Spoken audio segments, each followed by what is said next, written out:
చెప్తాను, మీకు ఏది ఉంటే అది మీరు ప్లాన్ చేసుకోండి. మామూలుగా జీవన విధానం బాగుంటే టైంకి పడుకోవటం, టైంకి లేవటం, అట్లాగే నిద్ర మంచిగా పోవటం, స్ట్రెస్ లేకుండా ఉండటం, కొంచెం మంచి ఫుడ్ తింటాం, ఇలా ఉంటే మెటబాలిజం వీళ్ళందరికీ స్పీడ్ అప్ అవుతుంది. ఈ మెటబాలిజం యాక్టివేట్ చేసే ఒక విటమిన్ ఉంది, Q10 అనే విటమిన్.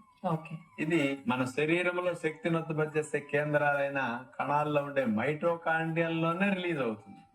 ఇది బాగా రిలీజ్ అయ్యి ఎనర్జీని బాగా బూస్ట్ చేస్తుంది, మెటబాలిజం యాక్టివేట్ చేస్తుంది. మరి ఇవన్నీ చేయటం నాది వల్ల కాదు అనుకునే వారు ఉంటే వారిలాగా, అలాంటి వారికి ప్రకృతి ప్రసాదించిన ఔషధాల్లో మన ఆయుర్వేద శాస్త్రంలో వచ్చిన విజ్ఞానం ప్రకారం కూడా అశ్వగంధ పెట్టింది పేరు మెటబాలిజం బూస్టప్ చేయడానికి. అశ్వగంధ పొడి ఒక స్పూన్ తీసుకుని కాస్త గోరువెచ్చని నీళ్ళల్లో కొంచెం వేడి నీళ్ళలో కలుపుకొని తేనె కలుపుకొని తాగితే ఈజీగా వెళ్ళిపోతుంది.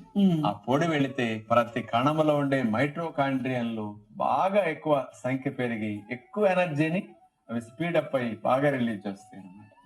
అందుకని Q10 కూడా బాగా ప్రొడ్యూస్ అవటానికి, బాగా బాడీని టాప్ గేర్ లో ముందుకు స్పీడ్ గా వెళ్ళటానికి, ఎనర్జెటిక్ గా చేయటం కోసం అశ్వగంధ పొడి ఉపయోగపడుతుంది. ఇలా ఉపయోగించుకుంటే వీళ్ళకి జీవనశైలి మార్చుకుంటూ ఇది ఉపయోగించుకుంటే ఇంకా మంచిది. అదంతా కుదరదు అనుకున్న వారు కనీసం ఇదన్నా రోజుకి 2 స్పూన్లన్నా ప్రొద్దునే సాయంకాలం వాడుకుంటే మెటబాలిజం స్పీడప్ అవుతుంది. చాలా మంది అప్పుడప్పుడు డోక్లా చేసుకోవడానికి ఇష్టపడుతుంటారు.